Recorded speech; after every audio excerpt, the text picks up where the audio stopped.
हमारी इस खास पेशकश में आप सभी का स्वागत है। तो देश और राजस्थान की सियासत में अधिक मास के बाद क्या नया होगा, वरिष्ठ पत्रकार अजीत मेंदोला का एक खास विश्लेषण आप देखिए। नमस्कार, मैं हूं अजीत मेंदोला और आप देख रहे हैं राजस्थान की राजनीति पर होने वाले घटनाक्रमों पर मैं कुछ आपको बताऊंगा। कुछ ऑफ द रिकॉर्ड बातें होंगी, कुछ ऑन द रिकॉर्ड बातें होंगी।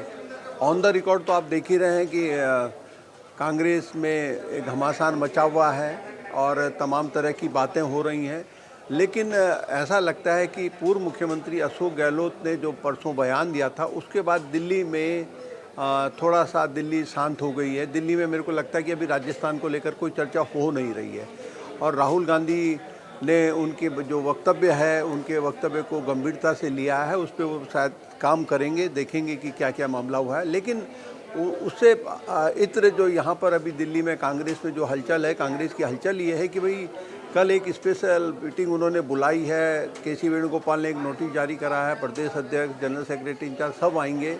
अब उसमें यही है कि आखिर कांग्रेस क्या करने जा रही है, क्योंकि कांग्रेस के सामने चुनौतियां बहुत ज़्यादा हो गई हैं। बंगाल की हार के बाद बहुत हालात बिगड़े हैं। ममता बनर्जी के बारे में कहा जा रहा है कि वो कांग्रेस में शामिल होगी, पार्टी का हो सकता है उनको उपाध्यक्ष पद दिया जाए, उनके भतीजे को भी राहुल गांधी की टीम में शामिल किया जाए। लेकिन सवाल ये है कि ममता बनर्जी क्या राहुल गांधी के इशारे वो जो आदेश मानेंगी या खड़गे जी का आदेश मानेंगी। कई तरह की बातें अभी हैं, अभी तो देखना पड़ेगा क्या करवट लेता है। फिर दूसरा ये है कि पंजाब चुनाव है, उत्तर प्रदेश है, तमाम है। तो कल राजस्थान से गोविंद सिंह डोटासरा भी आएंगे, टीकाराम जूली भी आएंगे जो CLP लीडर हैं। तो अब उनसे भी शायद ये चर्चा होगी कि भाई ये राजस्थान में अब करना क्या है, क्योंकि हालांकि राहुल गांधी कह के तो आ गए कि आपकी टीम बहुत अच्छी है, आप बहुत बढ़िया काम कर रहे हो, आपको बदलने की ज़रूरत है नहीं। लेकिन अब राजनीति तो होती है।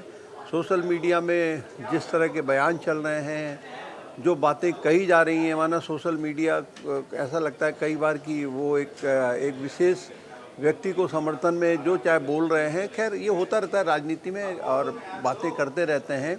लेकिन पार्टी के दूसरे नेता CP जोशी हैं, डोटासरा हैं, टीकाराम जूली हैं, जितेंद्र सिंह हैं, तमाम नेता हैं, हरीश चौधरी हों। आजकल हरीश चौधरी जी के किस्सा, हाँ हरीश चौधरी जी भी फंसे हुए हैं अभी थोड़ा सा। हरीश चौधरी के पास आजकल मध्य प्रदेश का प्रभार है और उनके यहाँ अभी जो एक मीनाक्षी नटराजन का जो उन्होंने राज्यसभा के लिए नामांकन किया था वो रद्द कर दिया गया। तो कल केसी वेणुगोपाल, सचिन पायलट और तमाम 2-4-5 नेता, ज़्यादा नहीं 2-4-5 नेताओं ने यहाँ चुनाव आयोग के बाहर धरना दिया। तो अब हरीश चौधरी पंजाब में भी प्रभारी थे, बहुत इम्प्रेशन नहीं छोड़ पाए थे, पार्टी हारी थी वहाँ पे। मध्य प्रदेश में भी हालात कहते हैं कि चिंताजनक हैं। वो प्रभारी के रूप में कितना सफल होंगे कह नहीं सकते, क्योंकि वहाँ बड़ी टूट की खबरें आ रही हैं मध्य प्रदेश में। हो सकता है आने वाले दिनों में कांग्रेस में वहाँ पे एक बड़ी टूट हो जाए। तो अब ये भी देखना होगा कि हरीश चौधरी को राहुल गांधी वहाँ का प्रभारी बना के रखते हैं, नहीं रखते हैं। तमाम चीज़ें, राजस्थान के नेता कहाँ कहाँ जुड़े हुए मैं ही कह रहा हूँ, क्योंकि जितेंद्र सिंह असम के प्रभारी थे तो वहाँ वो पार्टी बुरी तरह हारी है। जितेंद्र सिंह इस्तीफा दे चुके हैं, उन्होंने वो कहा लेकिन अभी स्वीकार नहीं हुआ है। वो जितेंद्र सिंह भी चाहते थे राज्यसभा में आना, नहीं मिला उन्हें टिकट, वहाँ से नीरज डांगी को मिला।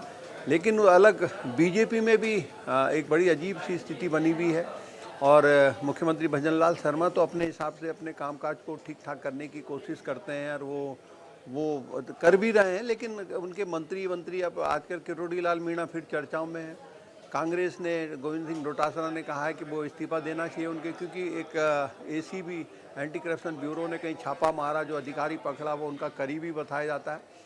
अच्छा, किरोड़ी लाल मीणा, हनुमान बेनीवाल, 2 ऐसे नेता हैं जो किसी की भी सरकार रही हो वो कभी किसी की परवाह करते नहीं है। कुछ ना कुछ उनका एक लक्ष्य होता है, जो कुर्सी पे बैठा है उसको टेंशन देना होता है। किरोड़ी लाल मीणा जब उपचुनाव हुए, लोकसभा के चुनाव हुए, तब से वो कहीं ना कहीं, लेकिन बीच में अब जब से अब थोड़ा कुछ समय से उनका ध्यान मंत्रालय के कामकाज में लगा है। हालांकि छापे मारते रहते हैं, आए दिन कुछ ना कुछ वो अपने को चर्चाओं में बनाए रखते हैं। लेकिन चर्चाओं में ज़्यादा बनाना भी सरकार के लिए भी एक टेंशन वाली बात होती है। हनुमान बेनीवाल की अपनी एक राजनीति है कि जो कुर्सी में बैठा है उसकी खिलाफत करते रहो, बोलते रहो, वो करते रहते हैं। खैर ये मुख्यमंत्री भजनलाल शर्मा और जो BJP के अध्यक्ष मदन राठौर अपने तरीके से उनको निपट रहे होंगे। लेकिन अब राज्यसभा में सतीश पूनिया का निर्विरोध चुना जाना तय है, अलका गुजर का निर्विरोध चुना जाना तय है।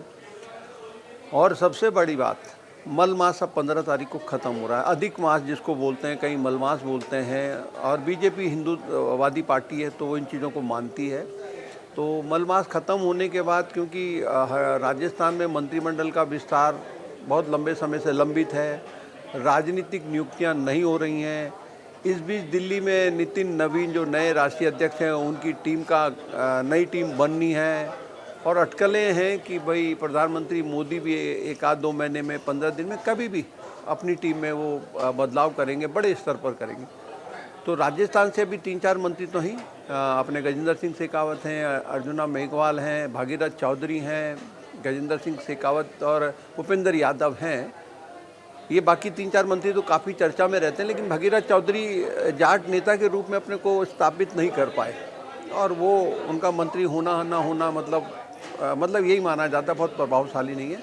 लेकिन अब एक बड़े जाट नेता के रूप में सतीश पूनिया उभरे हैं राजस्थान के, और उन्होंने अपने को स्थापित किया है अपनी मेहनत से। जब वो प्रदेश अध्यक्ष बनाया था तो उन्होंने तमाम विरोध के बावजूद, उनको पार्टी का समर्थन नहीं मिला था, तमाम बड़े नेता उनके खिलाफ थे, लेकिन वो अकेला थैला लेके निकलते थे, पूरे प्रदेश में दौरे करते थे। उन्होंने पार्टी को एक प्रदेश अध्यक्ष के रूप में ठीक ठाक चलाया। अलग बात है कि वो भी राजनीति का शिकार हो गए। चुनाव से पहले उनको हटा दिया गया, सीपी जोशी अध्यक्ष बने, और फिर प्रधानमंत्री मोदी को बाद में एहसास हुआ कि गलत फैसला हो गया। खैर, वो प्रधानमंत्री मोदी ने उनको, वो चुनाव जीत जाते तो शायद आज प्रदेश की राजनीति में उनका बड़ा महत्वपूर्ण रोल होता है। खैर, राजनीति में हार जीत होती है। उनको हरियाणा का इंचार्ज बनाया, हरियाणा में उन्होंने बहुत अच्छी परफॉर्मेंस दी, लोकल बॉडी चुनाव जिताए, विधानसभा का चुनाव जिताए। तो अब ये देखना होगा कि जो अब दिल्ली की नितिन नवीन की टीम में राजस्थान से कौन कौन आते हैं, क्या सतीश पूनिया नितिन नवीन की टीम में कोई बड़े पद को पाएंगे, या प्रधानमंत्री मोदी की टीम में उनका कोई नंबर आता है। अलका गुजर भी एक अच्छी नेत्री है बीजेपी की पार्टी की, दिल्ली में राष्ट्रीय स्तर पर वो अभी उनको पद था। अब वो भी तमाम, अब राजस्थान को लेकर अगर कांग्रेस में, तो मुझे लगता है कि थोड़ा मामला टल गया है, कुछ दिन के लिए ठंडा पड़ जाएगा जो भी होगा, क्योंकि अभी कांग्रेस के सामने दूसरी चुनौतियां आ गई हैं। वो उन चुनौतियों से निपटेगी। कल मीटिंग में क्या फैसला होता है जो मल्लिकार्जुन खड़गे की अध्यक्षता में होगा। लेकिन बीजेपी की गतिविधियां 15 तारीख के बाद बीजेपी में बढ़ जाएंगी। नितिन नवीन की टीम में कौन कौन आता है राजस्थान से, फिर मोदी की टीम में क्या बदलाव होता है, सतीश पूनिया, अलका गुजर को कहाँ क्या रोल मिलता है, और जो अभी मौजूदा पदाधिकारी हैं या मंत्री हैं उनको क्या किया जाता है, इसको लेकर गपशप शुरू हो गई है। तो अब मैं बताता रहूँगा आपको कि क्या होगा, क्या नहीं होगा, कौन रहेगा, कौन हटेगा। अगली बार मैं इस पर चर्चा करूँगा। तब तक के लिए धन्यवाद, नमस्कार।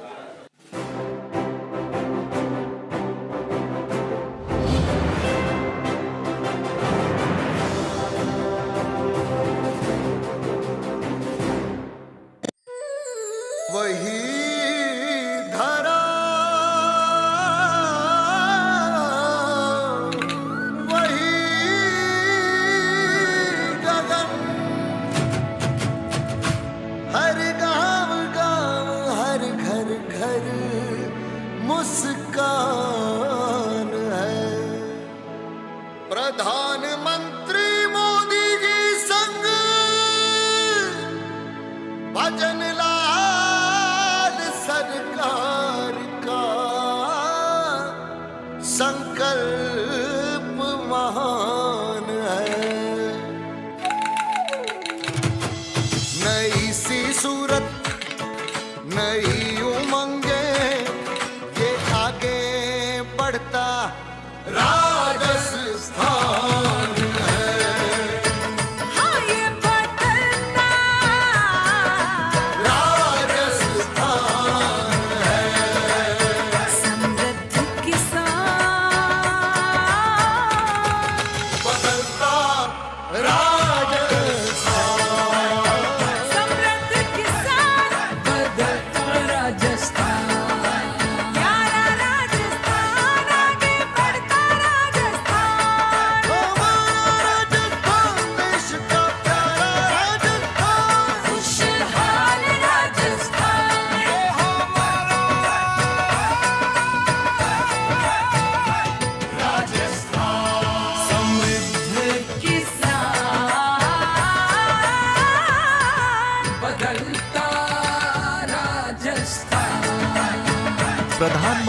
के नेतृत्व में भजनलाल सरकार का दृढ़ संकल्प, समृद्ध किसान, खुशहाल राजस्थान।